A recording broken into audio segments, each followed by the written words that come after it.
हरे कृष्ण कृष्ण कृष्ण हरे हरे, हरे राम राम राम हरे हरे। हरे कृष्णा सभी भक्तों को मेरा दंडवत प्रणाम। आज मैं आपसे एक बहुत ही मज़ेदार कथा शेयर करने जा रही हूँ। ऐसा हुआ कि हम सब जानते हैं कि नारद मुनि एक बहुत पहुँचे हुए संत हैं, और वो एक ऐसे संत हैं जो वैकुंठ में और धरती पर बिना किसी रुकावट के, बिना किसी बाधा के आवागमन कर सकते हैं। और ऐसे जो भक्त होते हैं, जो भगवत भक्त होते हैं, वो सबसे जो उनके अंदर जो सबसे बड़ी खूबी होती है, जो सबसे बड़ी अच्छाई होती है, वो क्या होती है कि वो ऐसा चाहते हैं कि वो इस धरती पर जितने भी जीव हैं उन सबको जो है वो वैकुंठ धाम जाने के लिए प्रेरित करे, ले जाए। तो एक बार वो पर्वत मुनि जो उनके मित्र हैं उनके साथ बैठे थे। तो पर्वत मुनि ने कहा कि ये नारद जी, आप तो इतने पहुंचे हुए संत हैं, तो क्या आप सबको एक ही बार ऊपर ले आइए, क्यों आप उनको जो है इस प्रकार से कष्ट दे रहे हैं। तो नारद मुनि ने कहा कि देखो, ये जो सारे संसार में फंसे हुए लोग हैं, इनको इतनी ज्यादा अभ्यास हो गया है यहाँ पर पड़े रहने का कि ये जो इनको अगर कुछ मैं बताऊंगा भी तो भी ये मेरे साथ नहीं आएंगे। यदि मैं इनको साथ ले जाने के लिए भी कहूंगा तो भी ये मेरे साथ नहीं आएंगे। पर्वत मुनि ने कहा ऐसा नहीं है, आप जाइए, तो आप प्रयास तो कीजिए, फिर देखेंगे क्या होता है। तो नारद जी ने बात मान ली। नारद जी नीचे आए, और वो जब नीचे आए तो उन्होंने देखा कि एक ब्राह्मण जो है वो अपने घर में है, बड़े आनंद से रह रहा है, पूजा पाठ कर रहा है। नारद मुनि वहां पहुंचे और उन्होंने कहा कि हे ब्राह्मण, तुम्हारी जो ये पूजा कथा है इसका सुफल प्राप्त होने का समय आ गया है, चलो मैं तुम्हें वैकुंठ धाम लेने जा आया हूँ। अब ब्राह्मण ने कहा अरे वाह, आप मुझे वैकुंठ धाम ले जाएंगे, मेरा बड़ा सौभाग्य है, मैं अति प्रसन्न हूँ। परंतु नारद मुनि ने कहा परंतु क्या? उन्होंने कहा परंतु थोड़ा रुकिए, ये मेरे बच्चे देख रहे हैं, ये छोटे हैं, अभी थोड़े बड़े हो जाएं, थोड़े अपने लायक हो जाएं, तो मैं आपके साथ चलूंगा। नारद जी ने कहा ठीक है। वो वापस आ गए। फिर कुछ समय पश्चात पुनः आए, तो उन्होंने कहा कि देखिए अब चलिए ब्राह्मण देवता, अब तो आपके बच्चे बड़े हो गए। तो उन्होंने कहा बड़े तो हो गए, परंतु ऐसा है कि अभी मैं इनका जरा विवाह करूं, क्योंकि क्या है कि इन्हें अपने आप से तो कुछ करना आता नहीं। एक बार विवाह हो जाएगा तो मुझे ये तसल्ली हो जाएगी कि मेरे जाने के बाद इनका जो है वो ध्यान रखने के लिए कोई है। तो उन्होंने कहा ठीक है। वो फिर चले गए। अभी थोड़े दिनों बाद वो फिर आए, और फिर उन्होंने कहा हाँ ब्राह्मण देवता अब चलिए। तो उन्होंने कहा नहीं, देखिए ये बच्चे तो हो गए, वो सब सेटल भी हो गए, लेकिन बात ऐसी है कि मेरा जितना भी काम है वो सब बाहर जाकर जो मेरा पुत्र है और पुत्र वधू करती है। अब उनके ये जो छोटे छोटे बच्चे हैं, इनका ध्यान रखने के लिए कोई नहीं है यहाँ पर। यदि मैं चला गया तो इनका ध्यान कौन रखेगा? तो इसलिए हे नारद मुनि, थोड़ा दिन और रुक जाइए। नारद मुनि ने कहा ठीक है। वो जो है फिर कुछ दिन बाद जब आए, पता चला वहां ब्राह्मण ही नहीं है। तो उन्होंने कहा अरे ब्राह्मण नहीं है। उन्होंने अपनी दिव्य दृष्टि से देखा, और फिर वो दीवार पे देखा, उस दीवार पर ब्राह्मण महोदय की एक फोटो लटकी हुई थी, और उसके ऊपर क्या लटका हुआ था? एक हार लटका हुआ था। तो उन्होंने कहा अच्छा। फिर उन्होंने देखा कि बाहर एक कुत्ता टहल रहा है। अब क्योंकि नारद मुनि तो दिव्य दृष्टि रखते हैं, भूत भविष्य सब जानते हैं, तो उन्होंने जब उस कुत्ते को देखा तो उन्होंने कहा अरे ब्राह्मण देवता, आप इस कुत्ते की योनि में?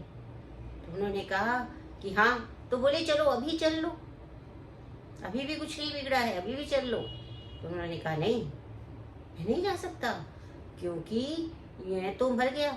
लेकिन ये जो सारे लोग हैं, ये अपना व्यापार जो है वो संभाल नहीं पा रहे हैं। देखिए, दरवाजा भी घर का खुला हुआ है, तिजोरियों के ताले भी खुले हुए हैं, कोई भी इनको लूट के ले जाएगा, ये पकड़ नहीं पाएंगे, समझ नहीं पाएंगे। इसलिए मैं कुत्ता बन के यहाँ पर रक्षा करता रहूंगा। तो नारद मुनि जी कुछ दिन और रुक जाइए। अब नारद मुनि वापिस आ गए। अब जब कुछ दिन और बीते तो उन्होंने देखा कि उसी घर के बाहर एक सांप को पीटा जा रहा है। और जब नारद मुनि ने देखा कि ओहो, ये तो वही ब्राह्मण हैं जो सांप बन गए अगली योनि में। तो इस सब से क्या शिक्षा मिलती है कि हम जो हैं, ये जो जीव है, ये भौतिक जगत में जो आया है, माया ने इसको नहीं बांधा है। स्वयं भगवान अपना संदेशा जो अपने शुद्ध भक्त हैं उनके माध्यम से हमें निरंतर भेज रहे हैं। और हम क्या कर रहे हैं कि उस न्योते को अस्वीकार कर रहे हैं और हम ये कह रहे हैं कि अभी समय नहीं है, अभी भक्ति का समय नहीं है, अभी आज ऑफिस चला जाऊं, समय से पहुंच जाऊं, कल सुबह जल्दी उठूंगा, कल सुबह जल्दी उठूंगी और फिर भक्ति करूंगी, पूरे 16 माला जाऊं। आज 2 में काम चला देते हैं, आज नहीं हुई कोई बात नहीं, कल 18 कर लेंगे। ऐसे ही करते करते क्या होता है, आज का दिन रह गया, आज की रात भी रह गई। आज तो शादी पे जाना है, आज देर से देर हो जाएगी तो सुबह के जितने भी कार्यक्रम है वो नहीं हो पाएंगे। तो भक्ति को होल्ड पे रख देते हैं, हम अपने जो भौतिक कार्य है उनको करने में लग जाते हैं। ये जो ब्राह्मण मुनि और ये जो नारद मुनि और इन ब्राह्मण की कथा है, ये हम सब की कथा है। हम सब एक भगवान के न्योते को बार बार अस्वीकार कर रहे हैं। हम शुद्ध भक्त के पास पहले तो जाते नहीं, और यदि सौभाग्य से, पूर्व सुकृतियों से, पूर्व जन्म के अच्छे कर्मों से हमें कोई मिल भी जाता है तो भी हम क्या करते रहते हैं, टालते रहते हैं कि आज नहीं, कल नहीं, परसों नहीं।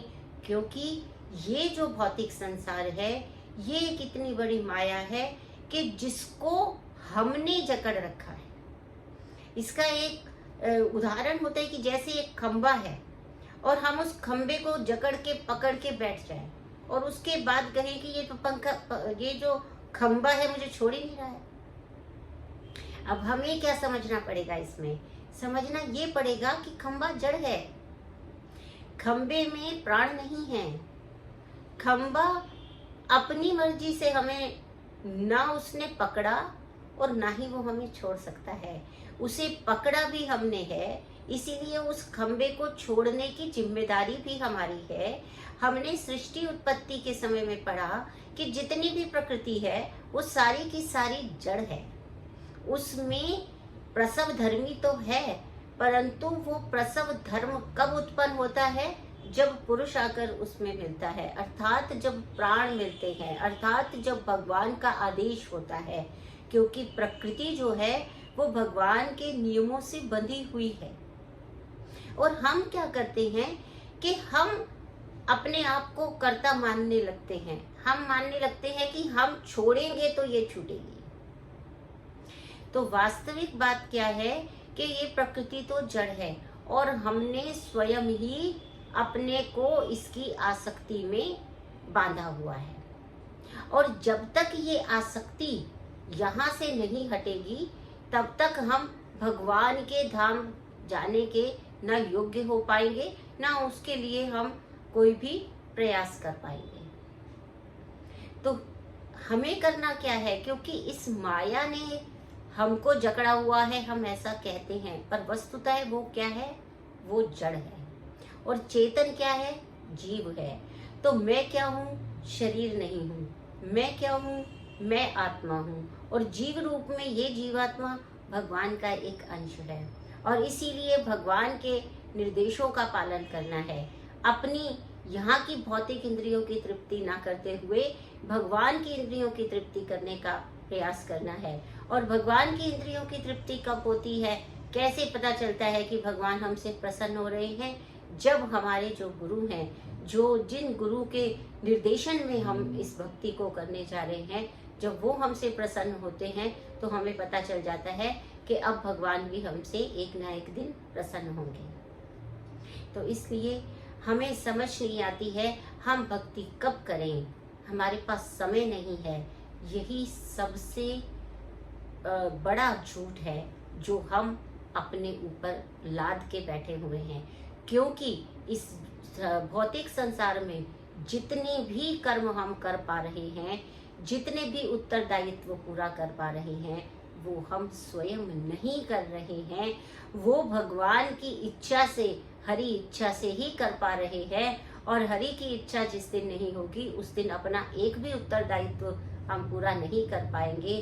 तो क्यों ना उत्तरदायित्वों सहित अपने सभी कर्म भगवान के श्री चरणों में समर्पित करें और उनको प्रसन्न करने का प्रयास करें और उनकी सेवा में लग जाए, उनके भक्तों की सेवा में लग जाए।